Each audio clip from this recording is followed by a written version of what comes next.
And the best line, but also the most predictable line in this episode, rejected. Week 3, Episode 3 of Strange New Worlds, Ghosts of Illyria. This episode was written by Akela Cooper and Bill Wolkoff. I want to mention the writers because unlike a lot of New Trek shows, we actually have different writers for every episode thus far. We have a different pair each time, so we're pursuing an episodic, unconnected story arc. There are stories that will continue throughout this season. It's not constantly building one upon the other. You can watch one episode and not feel completely lost, like old-fashioned Star Trek.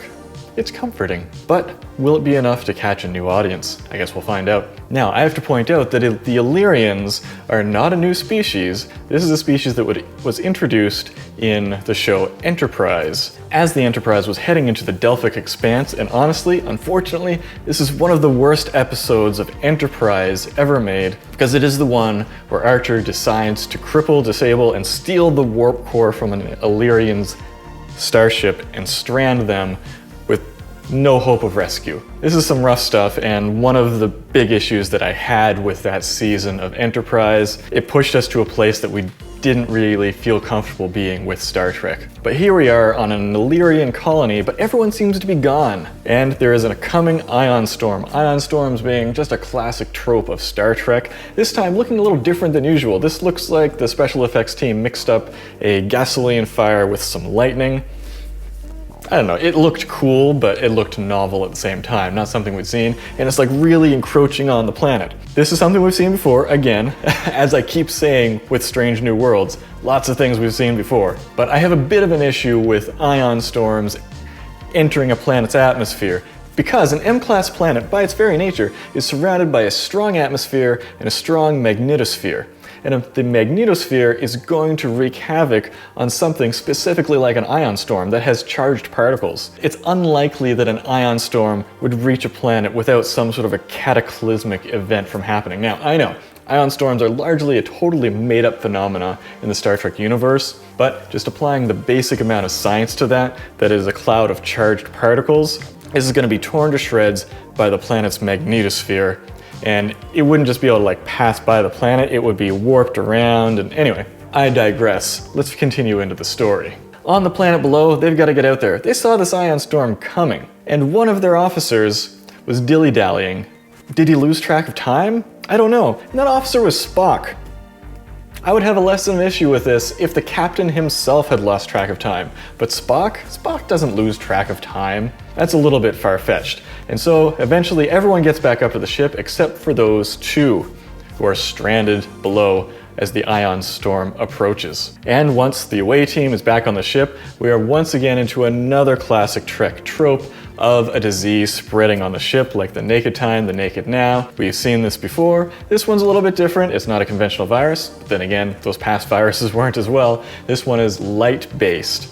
Also, not unprecedented, we've seen light-based or energy-based life forms many times before on Star Trek. But one of the great things about this episode, we are finally featuring the first officer, Una. They had seemed to purposefully avoid doing this in the past, and it seems like it was unintentional, but also there was a reason.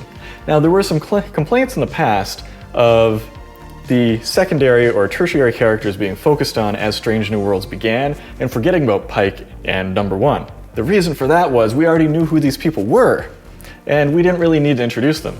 Except, did we know who Number One was? They were always super cagey about her. I think it's pretty obvious that they didn't have this plan from the get-go, but they probably had planned that she had a secret of some kind, and that becomes apparent in this episode. Once again, everyone has to have a bit of a shady backstory. We also get to see a little bit of the chief engineer, Hemmer, who is an Andorian, and he's starting to remind us an awful lot of Shran from Enterprise, which is fine because Shran, much like Leonard Nimoy's Spock, is kind of the archetype we now know of for Andorians. Previous to that, Andorians were always just kind of throwaway characters that we didn't really get to know, but Shran really created the definition for that. A fun scene where Una picks up Hemmer to take him to sickbay. That's great, it gives us some premonitions for what's going to happen in the rest of the episode. But as soon as she picks him up, it's very apparent that she is carrying a dummy because the dummy has no butt and almost no thighs. and I feel like with the budget of this show, they could have made that look a lot less silly. Overall, it was a great moment, but there's a butt problem going on there. Then, back down below on the planet's surface, we have the not altogether surprising reveal that the colonists had evolved themselves into these beings of light that could resist these ionic storms. If you're new to Star Trek, this might have been a surprise or interesting, but people who are familiar with Star Trek, this is kind of old hat. We've seen people evolve into beings of light before, and like as soon as Spock and Pike were observing this on the planet's surface, we could see that coming. It was pretty obvious that that was what was going on the planet's surface. And so I was thinking that once again, we would have another episode of Star Trek that didn't have any surprises, but didn't have any major disappointments.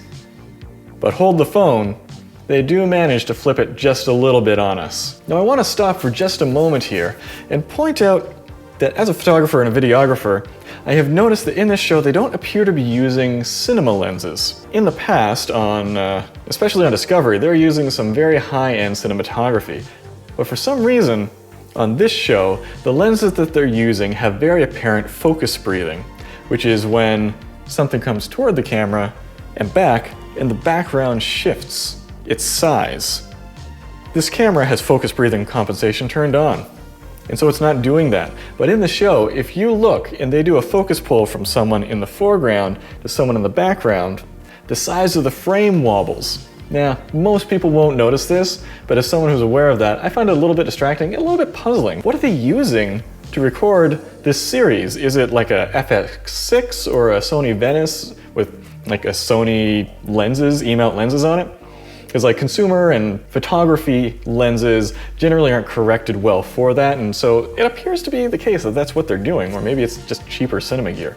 Very perplexing for a show of such high production values. Then we have Una and La'an in engineering, fighting with each other.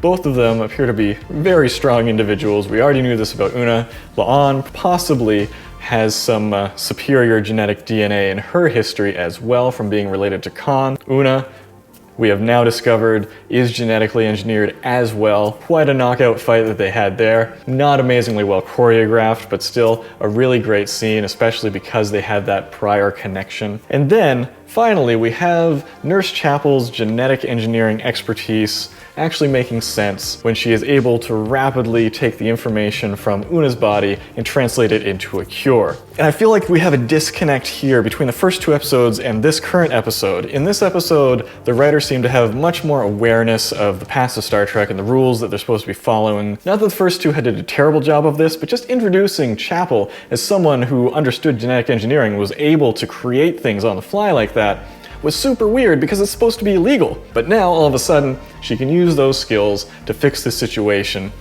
Because otherwise, odds are no one in Starfleet would have had those skills on hand. So that is interesting. I don't know if they had that set up prepared in advance, or it just happened to be a convenience for them. But here's where we get to the point where they actually managed to surprise me just a little bit. I thought the episode was over, and all of our very predictable plot lines came to a close, but the Doctor has a secret. Once again, not unprecedented, we're having a relics moment here. And I don't want to spoil what it is for you, because this is the only thing that will possibly actually surprise a Star Trek fan you might not see coming. And that's fantastic. It's the first time in Strange New Worlds that this has happened. And also, thankfully, it's precedented. We've seen something like this before, but they changed it a little bit. It's a little bit far-fetched, but he used the word materialized, and because of that, he gets to wiggle out of some of the scientific issues within universe that could cause a problem with this being possible. So they are working around this in a pretty smart way, and it is working. And the best line, but also the most predictable line in this episode, rejected. Of course, we knew that as soon as she put that badge on the table, that Pike was just gonna give it right back to her. That's how this works in Star Trek. We've seen it so many times, but we knew he was gonna have her back and stick with her through this whole thing. At the end of the day, A, everyone works together. B, everyone has each other's backs. C, everyone covers for each other. and they all make out scot-free. Now, it's a bit of a cop-out. Because this is an episodic series, we can't have serious character-changing things happening at the end of each episode, so that is what has to happen in an episode like this. But at the same time, this is how Star Trek generally works. They don't backstab each other, they have each other's backs, and they support one another on the crew. It's funny, I was surprised. A lot of me was surprised that it turned out this way, just because so much of New Trek has not done this, and the crew develop grudges and squabble with each other in ways that have to be resolved over several episodes, but this one tied it up nice and neat and put a bow on it. But I want to talk about that in particular. They spent a lot of time tying things up in this episode. Now, I do like a great, satisfying conclusion to a Star Trek episode. An inordinate amount of time was spent on concluding this episode, and that's going to be probably my biggest criticism for this episode. Just the general tone and pacing and just the plot development of this episode was a little bit too mixed. And so it wasn't quite as engaging as it could have been, and not quite as satisfying a payoff at the end as it could have been. But overall though, I am super happy with this episode. The emotional moments at the end were mostly well earned, unlike a lot of the ones in Discovery and Picard. We had precedents, we had things happening, we had actions that took place that had to be resolved, and it wasn't just a bunch of empty words. People did things and had to resolve them, and we tied it up at the end in a great way, and it was satisfying. So overall, I would say this is easily the strongest episode so far of the season. I can't give it a super high score though, just because of the inconsistencies in it, but I am going to give it 8.5 genetically superior first officers out of 10. Great job, everyone. Don't go anywhere, because we now have a new segment. It was kind of incorporated into our first episode. We're gonna maybe take it regular. It's What Did You Say? Let's respond to some comments. First comment, the tone of this show is obvious. This is a show about women in space. This week's Woman of the Week is a hero and great and blah blah blah blah blah. I'm getting very tired of people complaining about New Trek's wokeness. As I mentioned in the first episode review, wokeness was never the issue with New Trek. Star Trek has always been on the forefront of social justice and social commentary. And one of our next comments is going to talk about that as well, so I won't get too far into that right now. But men and white cisgendered men have been in the spotlight quite enough, thank you. Our captain is one of those dudes.